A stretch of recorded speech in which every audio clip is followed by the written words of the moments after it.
What's up, everybody? Today we're gonna be looking at I dated 10 people at one time and nobody knew. Sonny Daniel Enterprises. Bad things, there's a lot of bad things that they wish and they wish and they wish and they wish and they wish and got plans, got plans, got plans, got plans.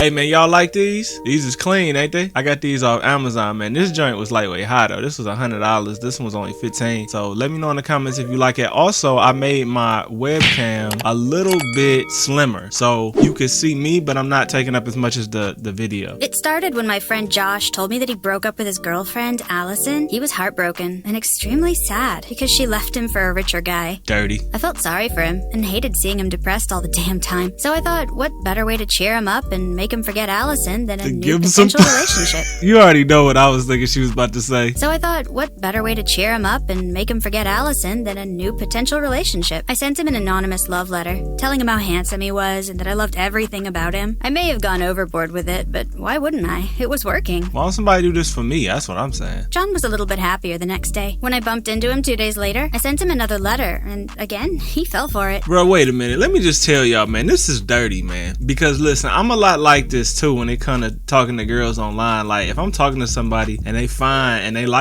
like them, it'll put me in a good mood. I'll be hella productive. But then when it fall off, it's like it puts you in a messed up place. So it's like, are you really helping this man? Probably not. And he looked better. I kept going on like this until Josh was himself and started dating again. I was proud. My letters were like therapy for him, and I thought it could work with everyone around. So every time one of my friends, boys or girls, went through a bad breakup, I would send them love letters. They would feel better and move on. Just catfishing the whole town. What happened if they fall in love with you though? There was this one time when it didn't work. Peter, my childhood friend, broke up with his girlfriend, Maggie. They were together for 7 years. He was devastated. I sent him my usual letters, a lot of them actually, but he never paid them any attention. He was sad for months. He even ditched all our meetings and movie dates. I was pissed. He was my buddy. So I decided to talk to Maggie. Maybe she can bring his sanity back. I texted her, and we met at a restaurant. I told her how Peter was feeling and that he was crushed after their breakup. I asked her if she could fix things up with him or even give him a call to make him feel better, but she refused. She told me that she moved on and that she started dating a guy called Jordan. That's dirty, man. That's dirty. That's dirty. Maggie was not an option, so I decided to step up my game. If regular love letters wouldn't do the trick, then personal ones would. I wanted to send Peter personal letters that actually describes his features, his good side, to remind him why he deserves better. For a week, I made it my mission to observe him. I followed him to his work, I went to his apartment and pretended to need his help so I can spend as much time as possible with him. You know, as creepy and kind of stalky as this is, it's kind of cute at the same time, depending on what her actual motives are. Cause like, if she really don't want to be with this dude, you lightweight leading this dude on a whole path down a road that's just gonna end terribly. But if you kind of like the dude and you trying to help him out, this is actually pretty cool. I also booked us lots of activities to keep his mind busy and keep Maggie out of his mind. I watched how he walked, how he talked, and how he interacted with people, and then I sent him handwritten letters to his office. Something funny happened along the way. I began having feelings for Peter. I don't know why, but You don't know why? You've been following this man. Of course you're gonna have feelings for him. It's just what happened. I started dreaming about him. I hated seeing him with other girls, and I just wanted him to pay attention to me. Just like that, my letters became real, full of affection and honest emotions, but I couldn't say anything to him. Not when he was all caught up with his ex's drama. I hid my emotions while sending him letters, and up until then, he had never mentioned getting any letters, which really bugged me, because I used to tell him everything that was happening in my life. Finally, one night at dinner, just after I sent my 16th letter, he told me that he had been receiving letters from an unknown person. I was excited to hear what he had to say about them. He said that the letter warmed up his heart, but he was sorry that he couldn't love the writer back because he was developing feelings for another person. It's probably gonna be her. Let's see. My heart dropped. Did he get back with Maggie? I knew it. What should I do now? Tears were forming in my eyes. Peter was nervous. He asked me, what's wrong? I couldn't take it anymore. I broke down and told him that I wrote the letters and that I was falling in love with him. I told him that I didn't mean to, but maybe it would be better for the both of us if we stopped seeing each other. Suddenly, out of nowhere, Peter burst out laughing. He said, oh my God, I can't believe this. I'm in love with you too. He told me that he was touched by my efforts to take care of him. Seeing me every day and doing all those activities together had moved something in him. And now, after he knew that I wrote the letters, it made him love me even more. Honestly, that's what I'm saying. It's pretty cool the way that happened, because she already liked him. This is working out pretty good. This is working out a little too good, though. I feel like something's gonna happen. What could I say? The whole thing was surreal. And from that moment on, Peter and I were inseparable. We were in love. I had no idea how he'd been before my eyes all this time, and we'd never been together. But things did not last. Yeah, 6 I knew months it. into our relationship, his ex-girlfriend Maggie showed up asking for forgiveness. She wanted Peter back. Apparently, her boyfriend Jordan dumped her for another famous actress, and now she was jealous of my relationship with Peter. She started harassing me, commenting on my social media accounts, She going crazy.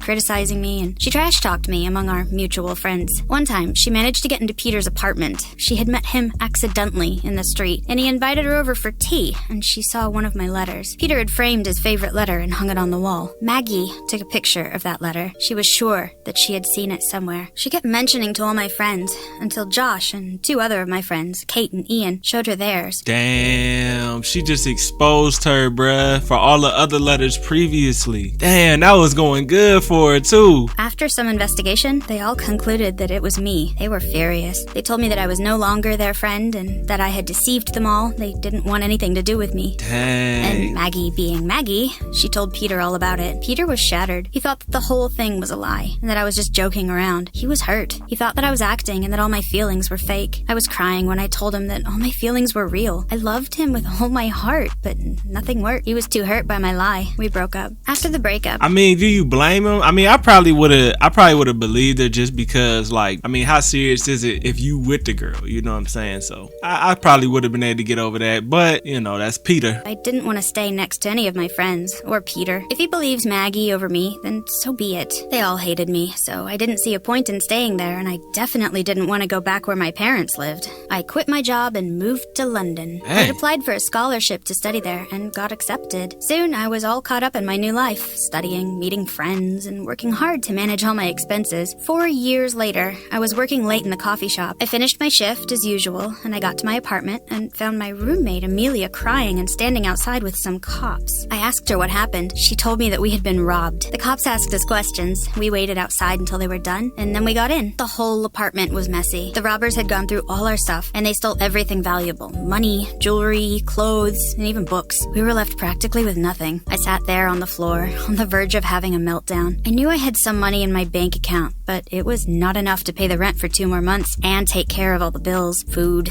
clothes, and all my other necessities. I still had the final semester to finish. I can't get another loan from the bank because I already got one, and I can't ask my parents. They were barely making enough money for them. They told me when I turned 18 years old that I need to manage my life alone and that they can't afford to pay me anything. Yeah, but they're gonna let you be I felt homeless? desperate. Why was this happening to me? As usual, I had to make it work. I asked the coffee shop owner to give me double shifts. I started working double shifts, day and night, and along with my studying, I was exhausted most of the time. That's when Amelia suggested, you know, you can do better than that if you just listen to me. Uh-oh, What do she you about mean? to I asked her. She about to start with the hoeing. She about to start doing this online, trying to scam dudes, bruh. I bet. Haven't you heard of gold diggers? Yup. Amelia was that kind of girl, and it Why all these girls in these stories always turn into gold diggers, man? I mean, I understand. Get your bag, but still. suited her just fine. She managed to get everything she lost after the robbery. You only have to go on dates with older men. That easy. I thought about it. I didn't like it, but then why not? Everyone was doing it. Plus, all the shifts I was working at the coffee shop were paying me practically nothing. I barely made it to the end of the month, so I gave in. I agreed. Amelia arranged me dates. Every few days I would go with a different guy. I looked like a slut wearing all kinds of short, revealing dresses. The men would shower me with gifts, designer bags, shoes, jewelry, and a bunch of other stuff. I mean, look, I don't knock the girls for it. I mean, it is what it is. If you don't see them coming, that's kind of your fault. But I don't knock the girls for being no gold digger, man. I mean, get your money up. I sold those things online for money. I was not proud of what I was doing. I was not proud with the reputation I've built, but I had to do that to survive. It continued. You technically didn't have to do that, though. I mean, don't try to act like you had to go be no gold digger. You could have did something more wholesome, but it's all good. Like this for a while, studying, working, spending nights with older guys, on repeat. I didn't have time to rest. I was burnt out all the time until one day my body couldn't take it. I collapsed and I fell on the ground in the middle of my afternoon shift. I passed out. When I woke up, 3 faces were looking at me. The shop owner, James the waiter, and Peter. Am I dreaming? The hell was Peter Is it really doing him? What's happening? I closed my eyes and opened them again, and it really was Peter. I tried to stand up fast, but I felt dizzy. I almost fell again. He grabbed my hand, saying, slowly, slowly. 15 minutes later, we were sitting across from each other, looking into each other's eyes. All my feelings came rushing back as if we had never been separated. I was also angry at him, angry at what he did, angry that he never believed me. Peter told me that after I left to London, he kept looking for me. He didn't know where I was, and he couldn't reach me because I had already deactivated all of my social media accounts. Then how did you find me? He told me that Maggie had seen me in the coffee shop. She was in London for a modeling show, and she had contacted him, telling him about me. Maggie tried to get back to Peter after she messed up everything between us, but it never worked out, and this was her way of apologizing to both of us. But who said I want to get back with you? I mean, that was a decent thing to do, no cap. His face went red like a tomato when he heard me say this. He was ashamed of himself for not believing me earlier. To tell the truth, deep down, I wanted to get back to him. I still loved him. 4 years were not enough to make me forget him, but I had a new problem. I was afraid that he would find out my secret, that I was known as a gold digger. I was afraid that... I mean, she do keep putting herself in these crazy situations where it's like, you did some crazy stuff that's really not really that bad, but then if you find out about it as her mate, it's gonna be like, ooh. So yeah, gold digger's way worse than a letter, but that's his fault. He shouldn't have been tripping when the letters came out, but hey, that's on Peter. That he would think badly of me and think that I wasn't worth it, that I was a big fat liar. Yep. So I just left, leaving him alone at the table with my heart aching. I knew it was my only chance to be with him, but I just got up and left. Now, you shouldn't have left. I mean, come on. You could still talk to the man. But Peter is not giving up on us. 3 weeks later, and he is still in London. He is doing the same thing I did to him. He comes every day to get his coffee and leave me a letter at the counter. That's cute. Who knows? Maybe today's the day we'll leave the coffee shop together and I'll end up telling him everything. Maybe. Damn, that's the end? It started when my friend... That's the end, though? Well, I think what she should have did was came straight up with him and or, you know what I'm saying? Not even told me. Why do you need to tell him that you're a gold digger? Why don't you just stop being a gold digger and just go ahead and move up with him? Like,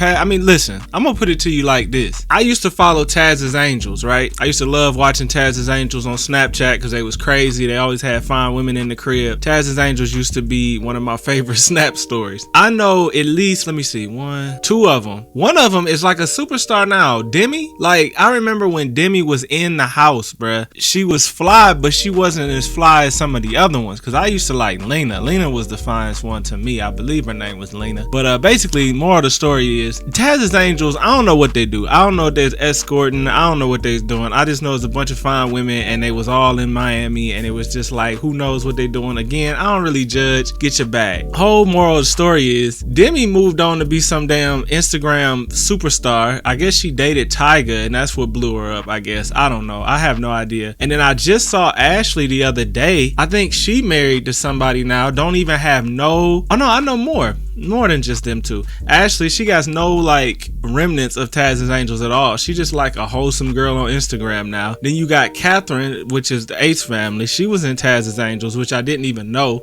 She was in Taz's Angels at one point, and look at her. It's like you don't really have to let that past ruin your future. I mean, let's be 100. There's dudes that don't really care because they out here getting crazy, so it's like it is what it is. But yeah, man, I love y'all. What do y'all think? Post in the comments. Did you think that she should have told him at the end, or do you think she should have just kept letting it go on? I think she should have told him. But let me know in the comments what you think of this story. I love y'all. Let me know how y'all like these lights. I think they pretty fly. Peace.